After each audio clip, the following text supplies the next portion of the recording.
Bueno, mira, yo no sé por dónde empezar esto, ¿sabe? Es como si todo lo que me pasó me estuviera ahogando por dentro, y necesito soltarlo, tipo así, como si estuviera hablando con una amiga en la cocina, con un café en la mano, pero sin filtros, porque duele demasiado guardarlo. Me llamo Laura, tengo 42 años ahora, pero esta historia empezó mucho antes, en mi infancia, que fue un lío total, un nudo que todavía me aprieta el pecho cuando lo pienso. Yo crecí en un barrio chiquito de Buenos Aires, en los 80, cuando todo era ruido de colectivos y olor a choripán en la esquina. Mis papás.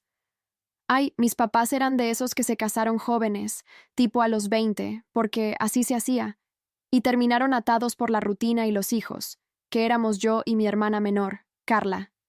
Mi viejo, un tipo laburador, mecánico en un taller, siempre con las manos sucias de grasa, llegaba a casa exhausto y se sentaba en el sillón a mirar tele hasta dormirse. Pero no era cariñoso, ¿sabe? Era como un muro, distante, y cuando discutía con mi mamá, que era ama de casa y se la pasaba limpiando y cocinando para que no nos faltara nada, él se ponía a gritar, a tirar cosas, no violento físicamente, pero con palabras que cortaban como cuchillo. Yo me acuerdo de una vez, tenía como 8 años, estábamos en la cocina comiendo fideos con salsa, el plato de todos los días, y él le dijo a ella que no valía nada, que era una inútil por no tener plata propia, que si no fuera por él estaríamos en la calle. Mi mamá se quedó callada, con la cabeza baja, revolviendo la comida, y yo. Yo me metí debajo de la mesa, tapándome los oídos, porque sentía que el mundo se me caía encima. Tipo así, un miedo que se me metió en el cuerpo, el miedo a no valer, a ser invisible, a que el amor de un hombre dependa de lo que podés dar o no. Y mi mamá, pobrecita, ella era mi todo. Me contaba historias de su juventud, de cómo soñaba con ser maestra, pero dejó todo por casarse. Y siempre me repetía, Laura, no dependas de nadie, pero cásate con un buen hombre que te cuide. Pero en casa, el cuidado era más control que amor. Ella se la pasaba justificándolo. Tu papá trabaja mucho, está cansado. Y yo, siendo la mayor, me sentía responsable, tipo la mediadora, siempre tratando de calmar las aguas para que no explotara todo. Tenía inseguranzas enormes, ¿sabe? En la escuela era la nena callada, la que no levantaba la mano porque tenía pánico de equivocarme y que me miraran mal. Mis amigas jugaban a las muñecas y soñaban con príncipes, pero yo jugaba sola en el patio, armando casitas con cajones viejos, imaginando una familia perfecta donde nadie gritaba y todos se abrazaban. Pero por dentro ya cargaba ese peso, el miedo al abandono, a que si no era perfecta, me dejarían de lado. Adolescencia fue peor, tipo un torbellino. A los 15, mi viejo se fue con otra, una vecina que laburaba en una panadería, y nos dejó a mi mamá y a nosotras con deudas y un alquiler que no podíamos pagar. Él se mudó a otro barrio, y al principio nos mandaba algo de plata, pero después nada, se evaporó como humo. Mi mamá se deprimió fuerte, se pasaba días en la cama, llorando, y yo tuve que ponerme a laburar después del colegio, vendiendo cosméticos puerta a puerta o limpiando casas de vecinos, para que no nos echaran. Carla era chiquita, tenía 10, y yo la cuidaba, le daba de comer, la llevaba a la escuela. Sentía que era mi trabajo ser la fuerte, pero por las noches, sola en mi pieza, con la sábana hasta la cabeza, lloraba porque me sentía sola, traicionada, como si el mundo me dijera que las mujeres como nosotras no merecíamos estabilidad. Ese abandono me marcó, ¿sabe? Me dejó con una inseguridad brutal sobre el amor. Pensaba que los hombres eran como mi viejo, que prometían todo y después te dejaban hecha mierda, que el matrimonio era una trampa donde terminabas perdiendo tu voz. Entré a la facultad a los 19, estudiando administración en la UBA, porque quería un título que me diera independencia, no como mi mamá. Pero las inseguranzas no se iban. Salía con chicos, pero siempre terminaba eligiendo a los que me hacían sentir pequeña, tipo los que me decían, sos linda, pero no sos para mí, o que desaparecían después de un par de citas. Tenía pánico a la intimidad real, a mostrar mis miedos, porque, ¿y si me rechazaban? En esa época, laburaba de secretaria en una oficina chica, ganaba lo justo para ayudar en casa, y soñaba con una vida estable, con alguien que me viera de verdad, no como una carga. Mi mamá se recuperó un poco, volvió a laburar como costurera, y nos repetía que el amor verdadero existía, pero yo dudaba. Llevaba conmigo ese trauma de la infancia, el eco de las peleas, el vacío del abandono de mi viejo, y un miedo profundo a no valer lo suficiente para que alguien se quedara. Tipo así, como si mi corazón tuviera una grieta que no cerraba, y cada paso que daba en la vida era con cuidado, esperando el próximo golpe. Y justo ahí, en medio de todo ese lío interno, conocí a Martín. Fue en una fiesta de fin de año de la oficina, en el 99, yo tenía 22, él 25. Él era el nuevo gerente, alto, con sonrisa fácil y ojos que te miraban como si fueras lo único en el salón. Me acerqué a pedirle un vaso de agua. Mentira, era para romper el hielo, y charlamos toda la noche sobre música, sobre sueños, y Sentí por primera vez que alguien me escuchaba de verdad. Me dijo que yo era especial, que tenía una luz que no veía en nadie más. En esa época, yo achacaba que estaba todo bien, que mis inseguranzas eran cosa del pasado, y empecé a creer que quizás, solo quizás, el amor podía ser real, sin traiciones. Pero ahora, mirando atrás, veo que ya cargaba todo ese equipaje, y que él entró en mi vida como un salvavidas, pero ¿sabes qué? Ese salvavidas tenía un agujero que no vi hasta que fue tarde. Salíamos casi todos los fines de semana después de esa fiesta, ¿sabe? Al principio era todo tan fresco, tan liviano, tipo como si el mundo se hubiera iluminado de golpe. Martín me llevaba a caminar por el Rosedal, en Palermo, un domingo por la mañana, con el sol filtrándose entre los árboles y el olor a jazmines que me hacía sentir viva. Él me tomaba la mano, fuerte pero suave, y me contaba de su familia, de cómo creció en Córdoba con unos padres que se querían mucho, que bailaban en la cocina los sábados a la noche. Yo lo escuchaba embobada, pensando, este es diferente, este no va a gritar ni a desaparecer. Me sentía segura por primera vez, tipo así, como si mis miedos de la infancia se hubieran quedado atrás, en ese barrio chiquito donde todo dolía. Nos conocimos mejor en esas salidas. Él era ingeniero, acababa de mudarse a Buenos Aires por un ascenso en la empresa, y laburaba un montón, pero siempre sacaba tiempo para mí. Una vez, en febrero del 2000, me invitó a su departamento en Belgrano, un lugar chiquito pero ordenado, con libros de economía en las estanterías y una foto de él con su hermano en la mesita. Cocina juntos. Yo hice milanesas con puré, que era lo que sabía hacer bien de mi mamá, y mientras comíamos en el balconcito, con el ruido de los autos abajo, él me miró fijo y me dijo, Laura, vos sos lo que siempre busqué, alguien real, no de esas chicas superficiales que solo quieren plata. Yo me sonrojé, el corazón latiéndome como loco, y le conté un poquito de mi viejo, de cómo me había dejado, pero no todo, porque no quería cargarlo con mi drama. Él me abrazó y juró, yo nunca te voy a fallar, vamos a construir algo sólido, juntos. En ese momento creí cada palabra, ¿sabe? Era como si él tapara esa grieta en mi pecho con sus promesas. El noviazgo avanzó rápido pero no forzado, tipo natural. Para el 2001 ya vivíamos juntos. Yo había terminado la facultad y conseguí un puesto mejor en la oficina, como asistente administrativa, ganando lo suficiente para sentirme independiente, pero Martín insistía en que ahorráramos para un futuro. Vamos a casarnos en un par de años, comprar una casa en las afueras, tener hijos que crezcan sin los problemas que nosotros tuvimos, me decía mientras me peinaba el pelo por las noches, en la cama, con la luz tenue de la lámpara. Yo asentía, emocionada, imaginando una vida como en las películas. Él llegando del trabajo, yo con la cena lista, riéndonos de tonterías. Teníamos fe, ¿sabe? Íbamos a misa los domingos en la parroquia de al lado. No éramos súper religiosos, pero rezábamos juntos por nuestra familia futura, y eso me daba una paz que no había sentido nunca. Él me hacía sentir valiosa, como si mis inseguridades fueran solo sombras que se iban con su luz. La rutina se armó linda, con detalles que ahora recuerdo con una sonrisa agridulce. Los lunes, él me preparaba mate en la cocina antes de irnos, y charlábamos del día que venía, planeando escapadas cortas. En el 2002, fuimos a Mar del Plata por una semana, alquilamos un departamentito frente al mar, y pasamos las tardes caminando por la playa, con las olas rompiendo y el viento enredándome el pelo. Ahí, bajo las estrellas una noche, me propuso matrimonio. Sacó un anillo simple, de plata con una piedrita, que había comprado con su primer sueldo grande, y se arrodilló en la arena fría. Laura, ¿Querés ser mi esposa?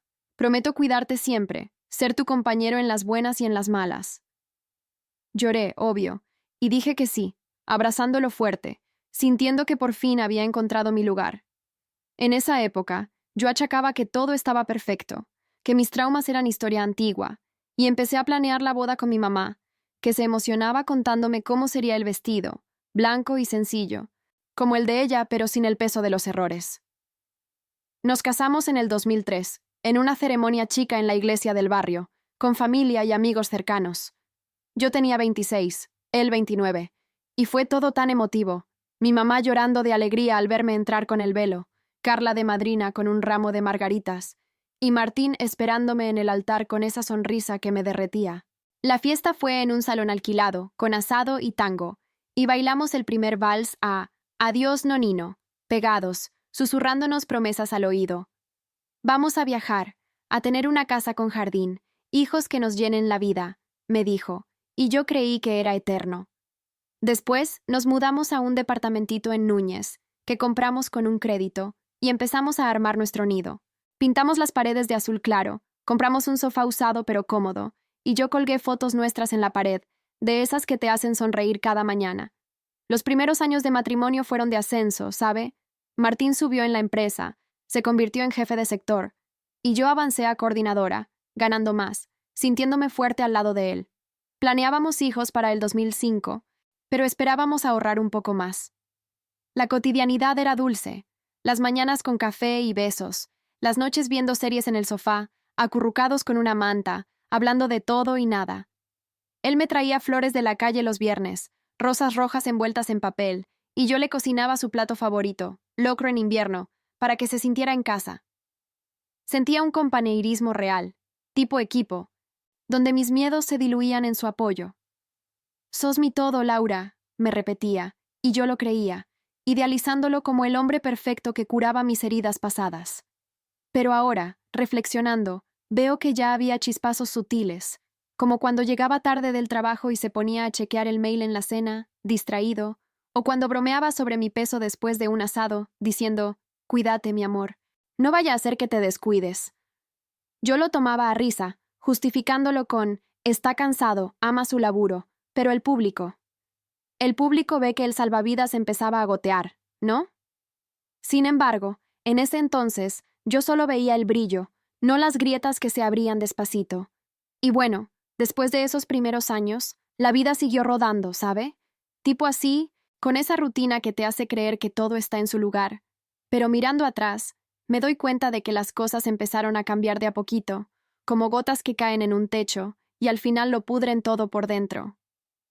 En el 2004, Martín consiguió un ascenso grande, pasó a ser gerente regional, y eso significó más laburo, más viajes a Córdoba o a Rosario por reuniones, y yo. Yo me alegré por él, obvio, porque lo veía emocionado, con esa energía que tenía al principio, cuando nos conocimos. «Vamos a ahorrar para la casa propia, Laura, algo con jardín para los chicos», me decía mientras empacaba la valija, y yo asentía, preparándole el desayuno con tostadas y jugo de naranja, sintiendo que éramos un equipo invencible. Pero ya en esa época, notaba que llegaba más tarde, tipo las 9 o 10 de la noche, y en vez de contarme el día, se sentaba en el sofá con el celular en la mano, scrolleando mails o respondiendo mensajes, con la tele de fondo pero sin verla realmente. Yo lo esperaba con la cena lista, ¿sabe?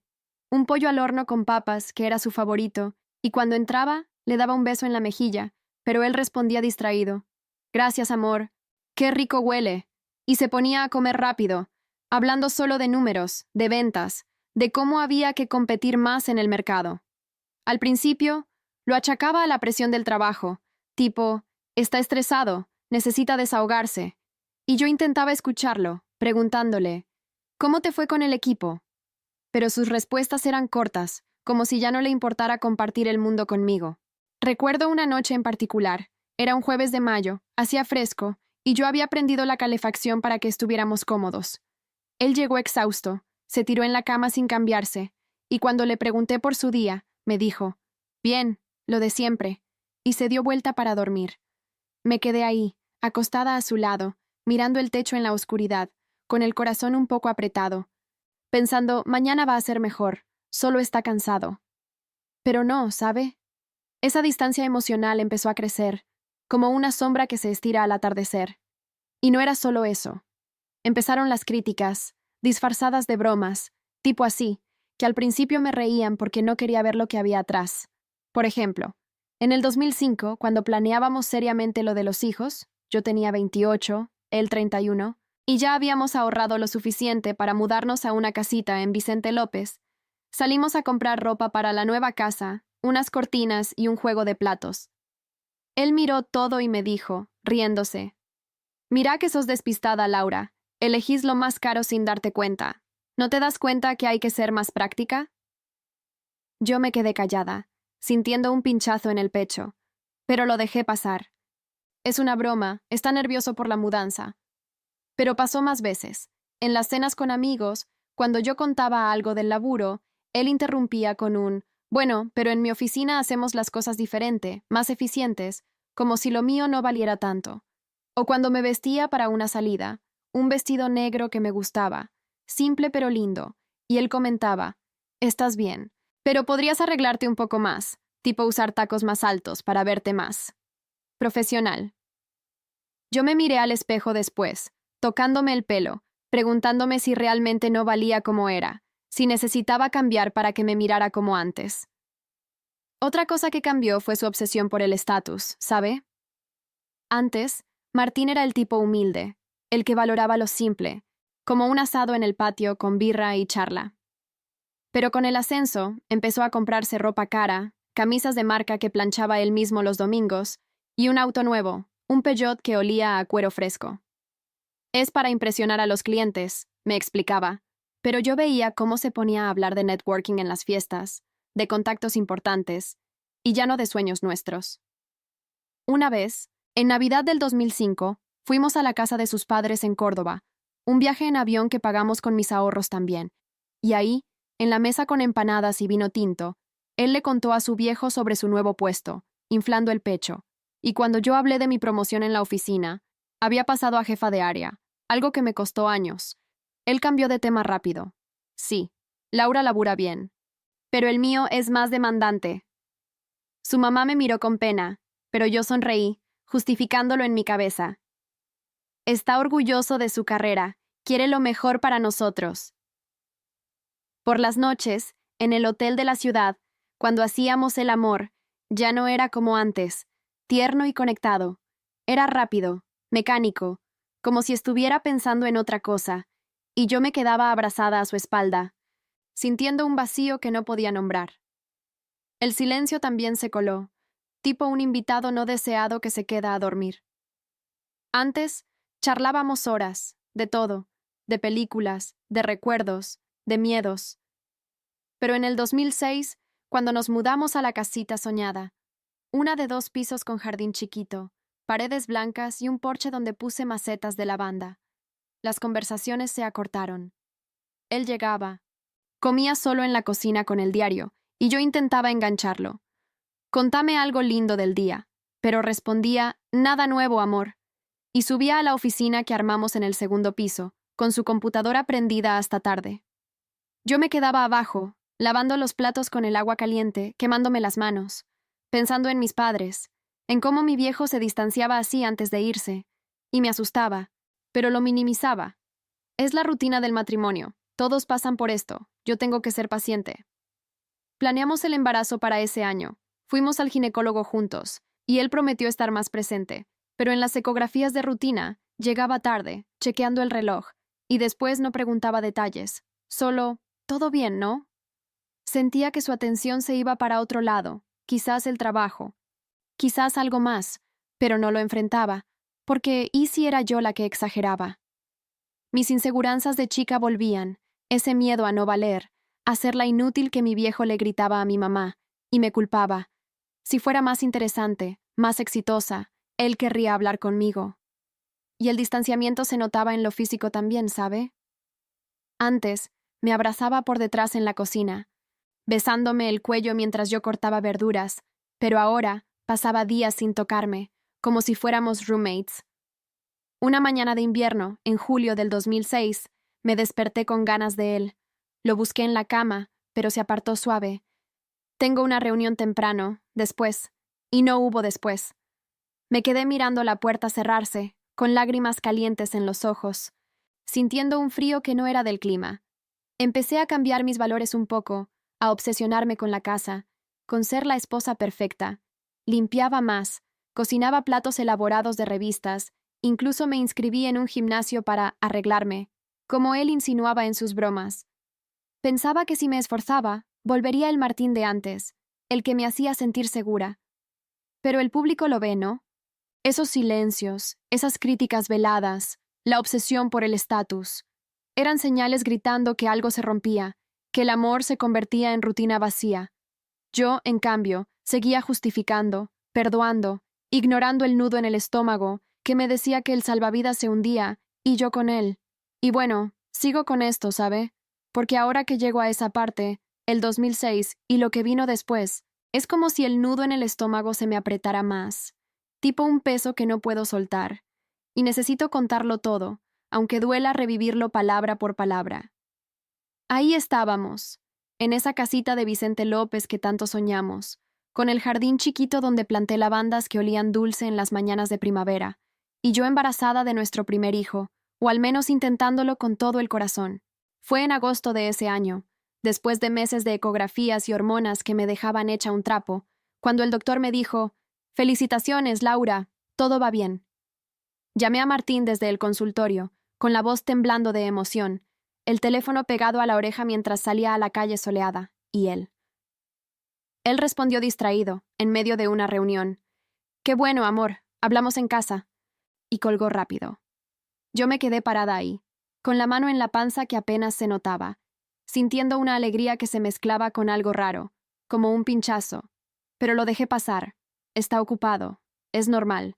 Después lo celebramos. Llegó esa noche con una botella de champán sin alcohol que compró de camino, y me abrazó en la cocina, donde yo había preparado una cena especial, ensalada de rúcula con queso y un salmón al horno, porque leí en una revista que era bueno para el bebé. «Vamos a ser padres, Laura. Esto es lo mejor que nos podía pasar», me dijo, pero su voz sonaba como un eco, no con esa pasión de antes, y mientras brindábamos con las copas frías en las manos, él ya estaba mirando el celular, respondiendo un mail sobre un proyecto nuevo en la empresa. Yo intenté engancharlo, contándole cómo me sentía, el mareo de las mañanas, el miedo chiquito a no ser una buena mamá como la mía, no fue del todo, pero él asentía a medias. «Sí, vas a ser genial. Ahora déjame terminar esto». Y se fue al estudio. Me quedé sentada en la mesa, con la comida enfriándose, el corazón latiéndome lento, pensando: es el estrés, el trabajo lo tiene loco, yo tengo que entenderlo, no soy egoísta por querer más. Pero por dentro, empecé a sentir que algo se torcía, como si el piso bajo mis pies se moviera un poquito, inestable. Los meses siguientes fueron una montaña rusa, ¿sabe? El embarazo avanzaba, yo con la panza creciendo, comprando ropita de bebé en las tardes libres, un bodiecitos blancos con patitos bordados que me hacían soñar con arrullos y noches en vela. Y Martín. Martín parecía estar en otro lado. Venía menos a las consultas prenatales, excusándose con reuniones que no puedo posponer. Y cuando iba, se sentaba en la sala de espera chequeando mensajes, sin tomarme la mano como en las películas que veíamos juntos al principio. Una vez, en octubre, en una clase de preparación al parto que tomamos en el centro de salud, el instructor nos hizo una dinámica de parejas, respirando juntos, tocándonos las manos para simular contracciones, y él se rió bajito. «Esto es ridículo, Laura, parezco un tonto», y se apartó, mirando el reloj. Yo me quedé ahí, con la mano colgando, sintiendo un calor en la cara, como vergüenza, y después, en el auto de vuelta, con el viento entrando por la ventanilla, le dije suave: «Me gustaría que estés más presente, Martín. Esto es nuestro». Y él suspiró. «Estoy acá, ¿no? Pero tengo que pensar en el futuro, en proveer para el bebé. No puedo distraerme con boludeces». Sus palabras me dolieron como un rasguño, pero las justifiqué en mi cabeza. Quiere lo mejor para nosotros, es un buen padre, solo está adaptándose.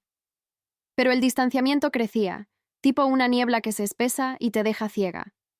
En noviembre, cuando ya tenía 6 meses y me movía torpe por la casa, con los pies hinchados y el pelo rebelde, Empecé a notar que él pasaba más tiempo fuera. Salía por trabajo hasta tarde, volvía con olor a cigarrillo, él que no fumaba desde que nos conocimos, y se duchaba rápido antes de acostarse. Yo lo esperaba en el sofá, con una manta sobre las piernas, viendo una novela para distraerme, y cuando entraba, le preguntaba, ¿todo bien en la oficina? Pero sus respuestas eran vagas.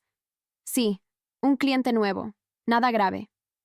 Una noche, era un viernes frío, con lluvia golpeando el techo como tambores, lo confronté un poquito, sentada en la cama con las luces bajas, el pijama holgado que me picaba en la piel. Martín, siento que no estamos conectados, como si fueras un extraño a veces. ¿Pasa algo? Él se sentó al borde, frotándose la cara cansada, y me miró con ojos que ya no brillaban como antes.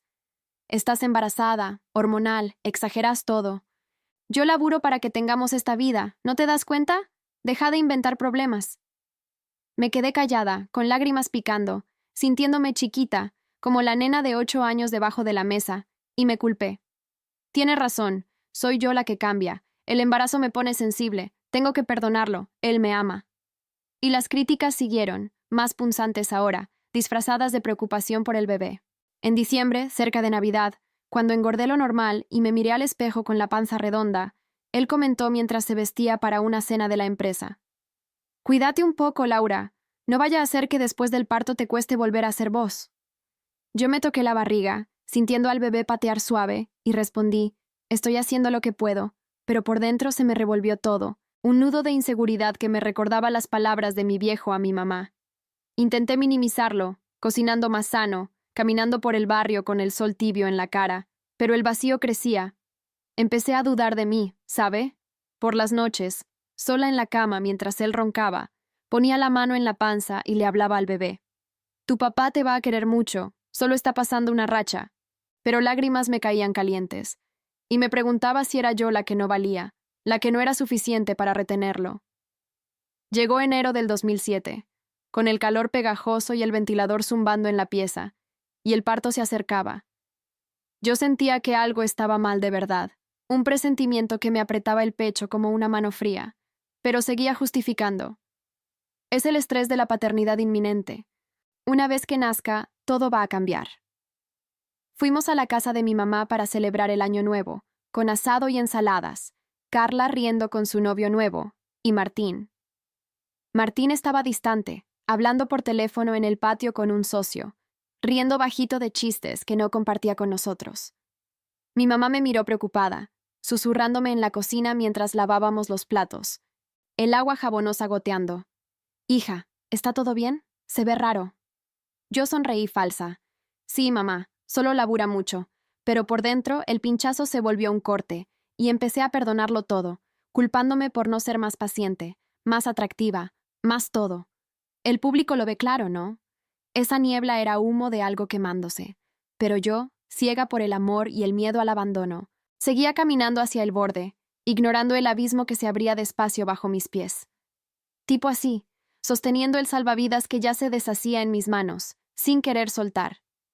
Y bueno, sigo, porque si no lo termino ahora, esto me va a comer viva por dentro, ¿sabe? Es como si estuviera parada en el borde de un precipicio, reviviendo ese enero del 2007, con el calor asfixiante que se pegaba a la piel como una segunda capa, y el parto a la vuelta de la esquina, tipo a las puertas de un mundo nuevo que yo imaginaba lleno de amor, pero que terminó siendo el principio del fin. Estaba en la semana 38, la panza enorme, moviéndome como un pato por la casa, con las manos hinchadas y el corazón latiéndome fuerte cada vez que el bebé se movía, pateando como si supiera que algo andaba mal. Martín. Ay, Martín seguía en su burbuja, saliendo más, llegando con excusas que ya no me convencían del todo, tipo, fue una cena con el equipo, no pude avisar. Y yo oliendo ese perfume ajeno en su camisa, mezclado con el sudor de la noche, pero lo minimizaba. Es mi imaginación, el embarazo me pone paranoica, tengo que confiar. Pero el nudo en el estómago crecía, ¿sabe? Como un animal que ruge bajito, advirtiéndome. Todo explotó una noche de febrero, justo después del parto. El bebé nació el 5, un varoncito chiquito, Tomás, con los ojos de su papá y mi naricita, y en el hospital, con el olor a desinfectante y el llanto ecoando en los pasillos. Pensé que eso nos uniría de nuevo. Martín estuvo ahí, obvio, sosteniendo mi mano durante las contracciones, sudando conmigo bajo las luces frías, y cuando lo pusieron en mis brazos, envuelto en una mantita azul que olía a nuevo, él me besó la frente y dijo: «Lo hicimos, Laura. Sos increíble». Yo lloré de emoción, agotada pero llena, imaginando noches de cunas y paseos en el parque. Pero ya en casa, una semana después, con Tomás llorando por las noches y yo amamantando en la mecedora que compramos, con las tetas adoloridas y el sueño hecho trizas, él empezó a desaparecer más. «Tengo que ir a la oficina, hay un deadline», me decía por las mañanas, dejando un beso rápido en la cabeza de Tomás antes de irse, y yo me quedaba sola, con el chupete en la boca del nene y el silencio de la casa pesándome como plomo. Una tarde, era un sábado soleado, con el viento moviendo las cortinas de la cocina, Tomás durmiendo en su cuna y yo lavando biberones con el agua tibia goteando en el piso, encontré el teléfono de Martín vibrando en el sofá. Lo agarré para callarlo, pensando que era un mail de trabajo, pero se abrió un mensaje, de una tal Sophie, con un corazón y palabras que me helaron la sangre. «Anoche fue inolvidable, cuando repetimos. Te extraño ya». Me quedé sentada ahí, en el piso frío, con el teléfono en las manos temblorosas, el corazón martillándome en los oídos como un tambor, y las lágrimas cayendo calientes, saladas, en mi regazo. Tipo así, un vacío que se abrió de golpe, tragándome entera. Recordé todo, los olores, las llegadas tarde, las risas en el patio que no eran para mí, y de repente, las piezas encajaron, como un rompecabezas que armas a la fuerza. Corrí al baño, vomité el desayuno, con el estómago revuelto, y cuando él volvió esa noche, con una bolsa de pañales como excusa, lo enfrenté en la cocina, con Tomás en brazos para no romperme del todo. «Martín, ¿quién es Sophie? ¿Cuánto hace que me mentís?» Él se puso pálido, se frotó la nuca como siempre que mentía, y al final confesó, ¿sabe? Sentado en la mesa de madera que elegimos juntos, con la luz de la lámpara amarilla iluminando su cara cansada, me dijo que llevaba meses, que empezó en un viaje de trabajo a Rosario, que fue un error, pero ella me hace sentir vivo. Laura, vos.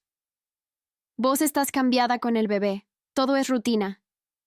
Sus palabras me cortaron como vidrio, reviviendo las de mi viejo. No valés nada. Y yo grité, lloré, le tiré el teléfono al piso, con el plástico rompiéndose como mi mundo. «¿Cómo pudiste? Prometiste cuidarme, ser mi compañero», le dije, con la voz quebrada, el pecho apretado como si me ahogara, y él solo bajó la cabeza. «Lo siento, pero no puedo seguir fingiendo». Esa noche se fue a un hotel, dejando la casa vacía, con el eco de sus pasos en la puerta, y yo acunando a Tomás, sollozando bajito para no despertarlo, sintiendo una pérdida que no era solo de él, sino de todo lo que soñé. La familia, la seguridad, el amor que curaba mis heridas. Los meses siguientes fueron un infierno, tipo un túnel oscuro donde cada día dolía más. El divorcio se tramitó rápido, en el 2007, con abogados que hablaban de bienes y custodia como si fuéramos números, y yo firmando papeles con la mano temblorosa en la oficina fría, oliendo a café rancio. Martín se mudó a un departamento en Palermo, cerca de su trabajo, y veía a Tomás los fines de semana. Pero yo me quedé hecha pedazos, con noches en vela mirando el techo, el corazón latiéndome lento, vacío, preguntándome cómo no vi las señales. Me culpé al principio, ¿sabe? Si hubiera sido más sexy, más divertida, no se habría ido, reviviendo mis inseguranzas de chica, el miedo al abandono que mi viejo me dejó como herencia.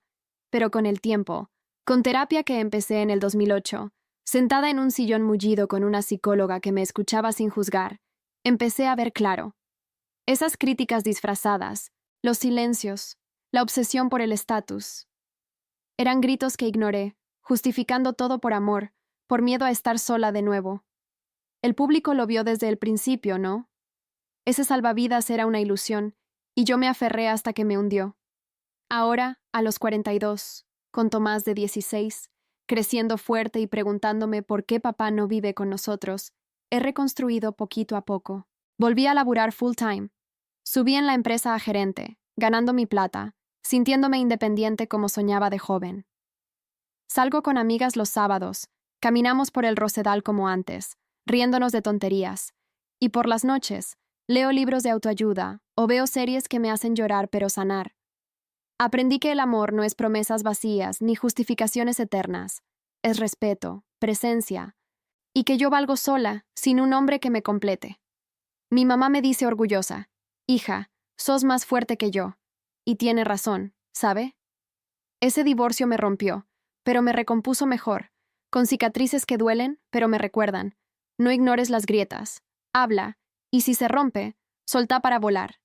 Tipo así, ahora miro atrás y pienso, los señales estaban ahí, gritando, pero yo elegí no oír. Y gracias a eso, hoy me siento entera, vulnerable pero libre, lista para lo que venga, sin miedos que me aten.